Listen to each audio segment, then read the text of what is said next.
Hello बच्चों, चलिए प्रश्न को देखते हैं। प्रश्न है, समूह 15 के तत्वों के ट्राई हेलाइड्स मुख्यतः रिक्त स्थान होते हैं तथा इनकी संरचना रिक्त स्थान होती है। तो देखिए बच्चों, यहाँ पर बात करें प्रश्न की मुख्य अवधारणा की।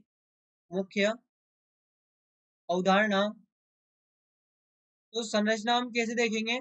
संरचना हम देखेंगे संकरण से। संकरण, और संकरण हम किस प्रकार देखते हैं? संकरण हम देखते हैं एसएन नंबर से, यानी स्टेरिक नंबर से। और स्टेरिक नंबर को यहाँ पर ज्ञात किया जाता है इलेक्ट्रॉन युग्म की संख्या, इलेक्ट्रॉन युग्म की संख्या प्लस सिग्मा बंध की संख्या, सिग्मा बंध की संख्या। अब देखिए, जैसा कि हमें यहाँ पर दिया गया है ट्राई हेलाइड्स, यानी कि ट्राई हेलाइड्स कौन कौन से होंगे?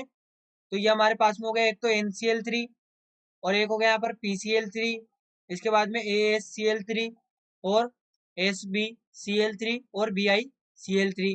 अब यहाँ पर ध्यान दे बच्चों, हम नाइट्रोजन के एग्जाम्पल से देखें। हम नाइट्रोजन से यहाँ पर समझते हैं। तो नाइट्रोजन यहाँ पर जो होगा ये इस प्रकार से होगा, Cl और ये Cl, और यहाँ पर एक होता है इलेक्ट्रॉन युग्म, ये इस प्रकार से एक इलेक्ट्रॉन युग्म यहाँ पर ही होगा।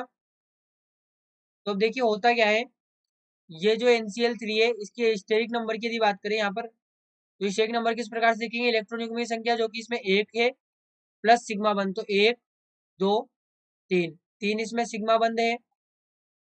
तो यहाँ पर इसकी जो संरचना होती है वो होती है sp3, यानी कि इसकी ज्यामिति की यदि बात करें, ज्यामिति, तो ज्यामिति तो इसकी चतुष्फल की होगी, चतुष्फलकीय।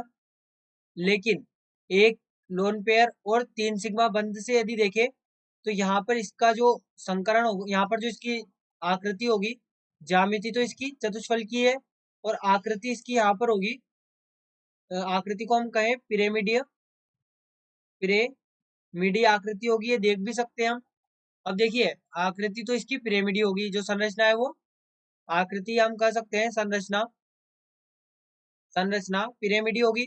अब देखिए यहाँ पर क्लोरीन और नाइट्रोजन इलेक्ट्रॉन के आदान प्रदान से बन रहे हैं, इलेक्ट्रॉन के आदान प्रदान से ये यहाँ पर यौगिक बनता है। इलेक्ट्रॉन के आदान प्रदान से, आदान प्रदान से यौगिक बनता है, बनता है, इसलिए ये सहसंयोजी होते हैं। सहसंयोजी प्रकृति के, सहसंयोजी प्रकृति के होते हैं। लेकिन बच्चों यहाँ पर जो BiCl3 है ये केवल सहसंयोजी प्रकृति का नहीं होता, सहसंयोजी नहीं होता, बाकी सभी जितने भी हैं ये सभी इलेक्ट्रॉन के आदान प्रदान से बनते हैं, इसलिए ये सभी सहसंयोजी है। तो हम क्या कह सकते हैं यहाँ से? हम कह सकते हैं कि जो ट्राई हेलाइड्स है ये मुख्यतः सहसंयोजी होते हैं, सहसंयोजी होते हैं। और देखिए जो इनकी संरचना है वो पिरामिडी होती है, इनकी संरचना पिरामिडी,